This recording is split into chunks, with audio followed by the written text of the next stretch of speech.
여보, 이거 요즘 인기라길래 마트에서 사왔어. 하루 한 줌만 먹으면 혈관이 청소된다네? 겉보기엔 그냥 말린 과일 간식인데 제 눈엔 그게 약의 옷을 입은 독처럼 보였습니다. 여러분, 이런 생각 해보신 적 있으신가요? 몸에 좋다, 면역력을 올려준다는 말 한마디에 아무 의심 없이 집어먹었던 과일 한 입. 그게 오히려 몸을 병원으로 보내는 씨앗이 될 수 있다는 생각이요. 안녕하세요. 저는 91세 54년차 내과 전문의 이학수입니다. 저는 제가 살아온 기나긴 세월만큼 단순히 오래 사는 법이 아닌 어떻게 품위 있게 늙어갈 것인가, 그 본질을 중요하게 생각하는 사람입니다. 우리 몸을 서서히 망가뜨리는 건 나이가 아닙니다. 무심코 반복되는 습관, 특히 식탁 위의 잘못된 선택입니다. 제 환자 중에 인천에 사시는 73세 남성분이신데요. 매일 아침마다 말린 바나나 칩을 간식으로 드셨어요. 과일이잖아, 몸에 나쁘겠어 하면서 말이죠. 그런데 몇 달이 지나고 혈당이 급격히 올라갔고 결국 병원에서 당뇨 전 단계 진단을 받았습니다. 여러분도 혹시 과일은 다 건강하다는 말을 아무 의심 없이 믿고 계신가요? 겉으로는 자연스럽고 건강해 보이는 과일 중에도 60세 이후에는 절대 피해야 할 것들이 숨어 있습니다. 혈당을 치솟게 하고 관절의 염증을 키우고 우리 속을 자극해 위장을 망가뜨리는 과일 말입니다. 그 중에는 우리가 매일 식탁에서 아무렇지 않게 먹는 것도 있어요. 오래도록 비타민C의 왕이라 불리며 겨울철 우리 식탁 위에 꼭 자리한 감귤류 과일은 치아와 위장을 서서히 손상시키는 주범이 될 수 있다는 사실을 알고 계셨나요? 하루 한 입, 하루 한 조각의 선택이 쌓여 1년 뒤에 몸을 완전히 다른 모습으로 만들어 놓습니다. 오늘 영상에서는 60세 이후에 절대 피해야 할 위험한 과일 4가지와 매일 꼭 먹어야 할 기적의 과일 4가지를 알려드리려고 합니다. 왜 위험한지, 어떤 상황에서 더 치명적인지, 그리고 어떤 과일로 바꾸면 건강이 되살아나는지까지 저의 실제 경험과 사례 그리고 연구 결과를 바탕으로 말씀드리겠습니다. 시작 전에 구독과 좋아요 한 번씩만 눌러주세요. 여러분, 우리가 흔히 과일은 몸에 좋은 음식이라고 믿어온 건 어쩌면 너무도 당연한 일입니다. 과일이야말로 자연이 준 최고의 선물이고 비타민과 미네랄의 보고라고 말이죠. 그런데 말입니다. 60세를 넘기면서부터는 그 선물이 어느 순간 독이 되기도 한다는 거예요. 문제는 과일 그 자체가 아니라 나이 든 내 몸이 과일을 받아들이는 방식이 달라진다는 것이었습니다. 젊을 땐 당분을 먹어도 속이 조금 자극이 돼도 금세 이겨내지만 60세 이후부터는 세포 하나하나의 반응 속도와 대사 능력이 현저히 떨어지기 시작합니다. 쉽게 말해 예전엔 잘 돌던 엔진이 점점 느려지고 약해지는 거죠. 그런데 이 느려진 엔진에 예전처럼 고당분 고산성 과일을 마구 집어넣으면 어떤 일이 벌어질까요? 혈당은 급격히 치솟고 쌓인 요산은 관절의 염증을 만들며 위장은 산성 자극에 시달리기 시작합니다. 결국 몸에 좋을 줄 알고 먹은 과일이 오히려 통증과 병을 부르는 방아쇠가 되는 겁니다. 대전에서 택시를 운전하는 68세 남성분인데요. 퇴근 후에 포도를 반송이씩 먹는 걸 좋아하셨어요. 술도 끊었고 담배도 안 하셨고요. 그런데 어느 날 새벽에 발가락이 불처럼 뜨거워지는 통증으로 깨어났습니다. 병원에서 들은 말은 충격적이었습니다. 통풍 초기였어요. 그 원인은 다름 아닌 과일의 당분과 과당이었습니다. 포도를 매일 먹으면서 혈중 요산 수치가 높아지고 관절에 염증이 쌓여 있었던 겁니다. 여러분도 혹시 비슷한 경험 있으신가요? 몸에 좋다는 말을 믿고 먹었는데 이상하게 몸이 더 피곤하고 속이 더부룩하고 혈당 수치가 오르는 경험 말입니다. 그럴 때 나이 탓인가 하고 넘기셨다면 이 시간을 계기로 다시 생각해 보셔야 합니다. 같은 과일이라도 40대엔 에너지가 되지만 70대엔 염증을 키우는 자극제가 될 수 있어요. 이 시기엔 몸속 인슐린 감수성이 떨어지고 대사 효율이 감소하고 위장 점막이 약해지기 때문입니다. 결국 예전처럼 과일은 무조건 몸에 좋다는 생각을 그대로 적용하면 우리 몸은 감당을 못하게 됩니다. 또 한 가지 중요한 문제는 약물과의 충돌입니다. 우리 어르신들은 대부분이 고혈압약이나 혈당약, 혈액순환제 등 여러 약을 복용하고 계시죠? 그런데 특정 과일들이 약물들과 간대사 경로에서 충돌을 일으켜서 약효를 과도하게 높이거나 반대로 떨어뜨리는 경우가 있습니다. 대표적인 게 감귤류와 일부 혈압약의 상호작용입니다. 약효가 지나치게 높아져서 저혈압이 오거나 반대로 효과가 떨어져서 혈압이 조절되지 않는 사례도 적지 않아요. 선생님, 병원에서 약을 늘렸는데도 수치가 안 떨어져요. 선생님, 약 먹고 나서 어지럽고 멍해요. 그런 분들 대부분이 공통적으로 드시던 게 바로 과일 주스, 특히 감귤류나 파인애플 주스였습니다. 문제는 이 모든 일이 아주 조용히 서서히 진행된다는 것입니다. 처음엔 그냥 조금 속이 더부룩하다거나 아침에 관절이 뻣뻣하다거나 혈당이 약간 올랐을 뿐이죠. 하지만 그 작은 변화가 몇 달, 몇 년 쌓이면 어느 날 갑자기 큰 질병으로 폭발합니다. 그리고 그때 우리는 뒤늦게 깨닫습니다. 당분과 산성, 약물, 상호작용, 대사변화 이 네 가지가 만나면 과일은 어느새 우리 몸을 서서히 해치는 조용한 공격자가 됩니다. 더 큰 문제는 이걸 대부분의 분들이 모르고 있다는 겁니다. 병원에서도 과일 좀 드세요 라고 말하지 어떤 과일은 피하세요 라고 자세히 알려주지 않잖아요. 자, 이제 대표적으로 피해야 할 과일 4가지를 정리해 드리겠습니다. 첫 번째 과일은 포도입니다. 포도는 과당이 많아서 혈당의 급상승과 요산 축적을 유발합니다. 두 번째 과일은 파인애플인데요. 강한 산성이 위장 점막을 자극하고 약물과 상호작용을 일으킵니다. 세 번째 과일은 귤, 오렌지 포함입니다. 치아 손상과 염증 악화, 약물 대사 방해를 일으킵니다. 네 번째, 요즘철이죠? 감입니다. 탄이 철분 흡수를 방해해서 변비와 위산 유발, 칼륨 과다 위험을 만듭니다. 이 네 가지는 한 입 정도는 괜찮겠지라는 생각 자체를 버려야 합니다. 특히 당뇨와 고혈압, 신장질환, 관절질환이 있는 분들은 아주 소량이라도 영향을 받을 수 있어요. 실제로 전주에 사시는 80세 여성 환자분은 감을 완전히 끊으시고 불규칙했던 심장 박동이 안정됐고 빈혈 수치도 정상으로 돌아왔습니다. 작은 변화지만 첫 걸음은 바로 끊기에서 시작되는 겁니다.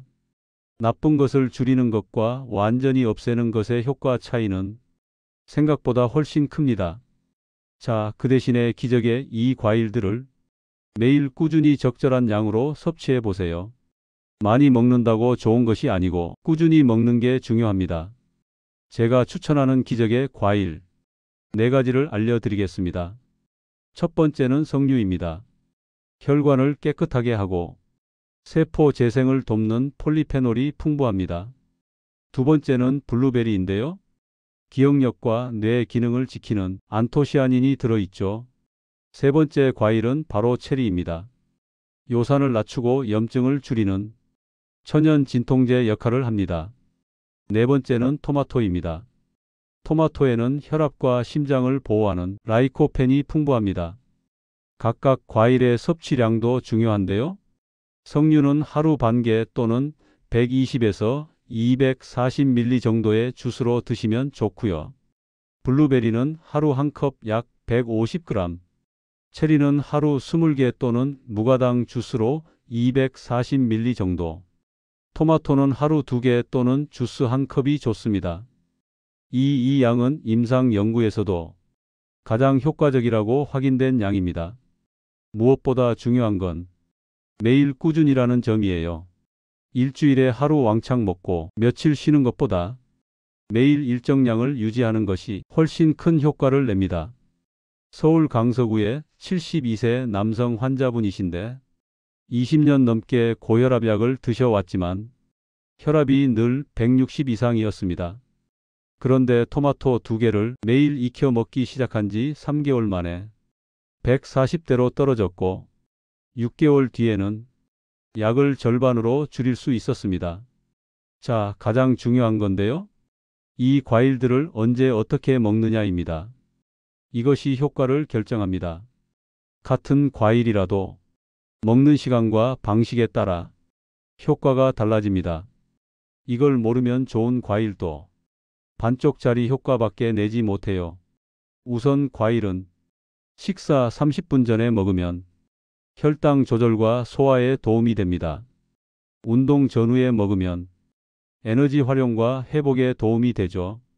또 아침 공복에 먹으면 항산화 흡수율이 올라갑니다. 단 위산이 많은 분은 피하셔야 해요. 그리고 저녁 식사 후에 먹으면 멜라토닌 작용을 활용해서 숙면에 도움이 됩니다. 특히 체리가 그렇습니다. 그래서 체리는 저녁 식사 후 먹는 것이 훨씬 효과적입니다. 멜라토닌과 상호작용이 숙면 시간을 늘려주기 때문이죠. 조리법도 중요합니다. 토마토는 익혀서 올리브 오일과 함께 먹어야 라이코펜 흡수율이 최대 3배 이상 올라갑니다. 생으로 먹는 것보다 효과가 훨씬 크죠.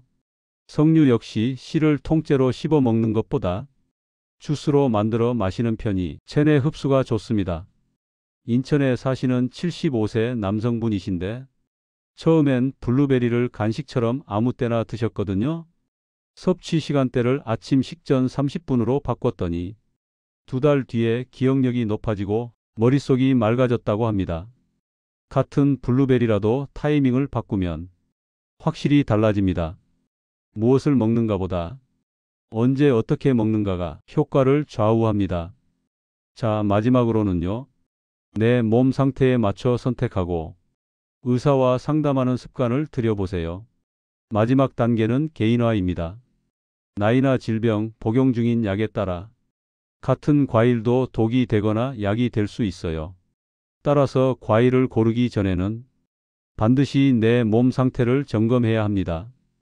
예를 들어 신장 기능이 떨어진 분이라면 칼륨이 많은 감, 바나나, 체리 섭취량을 조절해야 합니다. 혈액 희석제를 복용 중이시라면 체리나 석류를 과다 섭취하지 말고 의사와 상담 후 결정하세요. 위산 역류가 있다면 산성 과일인 파인애플과 감귤류는 피하고 파파야나 배를 선택하는 것이 좋습니다. 제 지인분도 실제로 경험하셨는데요. 몇 년 전 혈압약을 복용하면서 석류 주스를 매일 마셨는데 어느 날 어지럼증이 잦아진 거예요. 그래서 확인해 보니 석류가 약물 효과를 증강시켜 혈압이 지나치게 떨어지고 있었던 겁니다. 그 후에 섭취량을 조절하고 나니 증상이 사라졌습니다. 과일도 약과 똑같이 몸에 영향을 미치는 물질입니다. 따라서 자신의 건강 상태와 복용 약물, 질환의 특성을 고려해서 선택해야 합니다.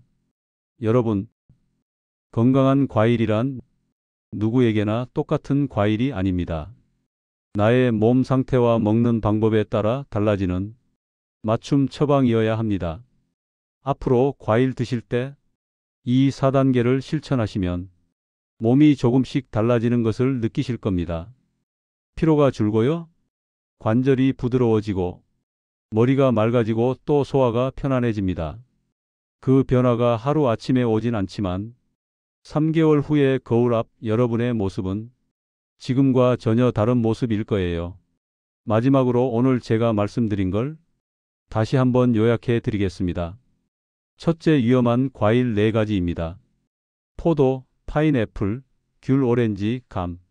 이 4가지는 혈당을 치솟게 하고 관절의 염증을 키우며 위장을 해치고 약물 작용까지 방해할 수 있습니다. 특히 기존 질환이 있는 분들에겐 조금이라도 괜찮다는 생각을 버리는 것이 건강을 지키는 첫걸음입니다. 둘째, 기적의 과일 4가지인데요. 석류, 블루베리, 체리, 토마토, 이 과일들은 혈관을 청소하고 세포를 젊게 만들며 기억력과 관절, 심장까지 보호해 줍니다. 그저 간식이 아니라 말 그대로 몸을 되살리는 자연의 처방전이라고 할 수 있습니다. 셋째, 먹는 방법과 타이밍이 효과를 좌우한다는 사실도 잊지 마세요. 같은 과일이라도 언제 어떻게 먹느냐에 따라 약이 되기도 하고 독이 되기도 합니다. 식사 30분 전, 저녁 식사 후, 익혀서 먹기, 올리브 오일과 함께 먹기. 이런 작은 차이가 여러분 몸속에서 엄청난 변화를 만들어냅니다. 마지막으로 내 몸 상태를 고려하는 습관을 가지십시오.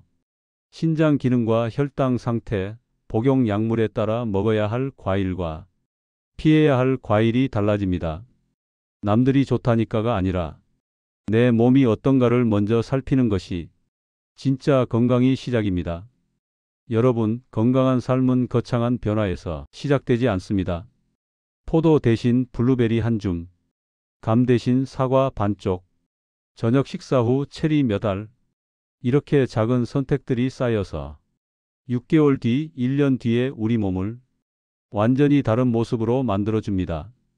그리고 그 변화는 단순히 수치가 좋아지는 것을 넘어 무릎이 덜 아프면 손주 손을 잡고 더 멀리 걸을 수 있고, 머리가 맑아져서 책 한 장을 더 읽고 새로운 걸 배울 수 있고, 밤에 숙면을 취해 아침에 눈을 떴을 때 활기가 돌아오는 그런 변화 말입니다.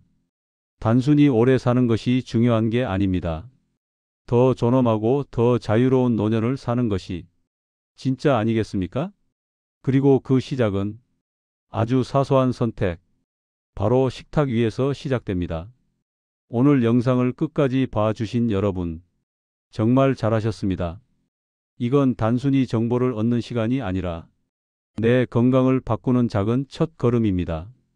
여러분이 오늘부터 바꾸고 싶은 과일 습관은 무엇인가요? 댓글로 여러분의 경험과 다짐을 남겨주세요. 그 이야기가 누군가에게 큰 영감을 줄 수 있고, 또 다른 분의 의지를 같이 다지게 해주는 씨앗이 될 수 있습니다. 오늘 영상이 도움이 되셨다면 좋아요 버튼을 눌러주시고, 앞으로도 건강한 삶을 위한 지혜를 얻기 위해 구독과 알림 설정도 꼭 부탁드립니다. 그리고 주변 분들께도 공유해 주세요. 여러분의 작은 행동이 누군가의 삶을 지켜줄 수 있습니다. 여러분의 건강한 노년을 늘 응원하겠습니다. 오늘 하루도 행복하시고 건강하세요. 감사합니다.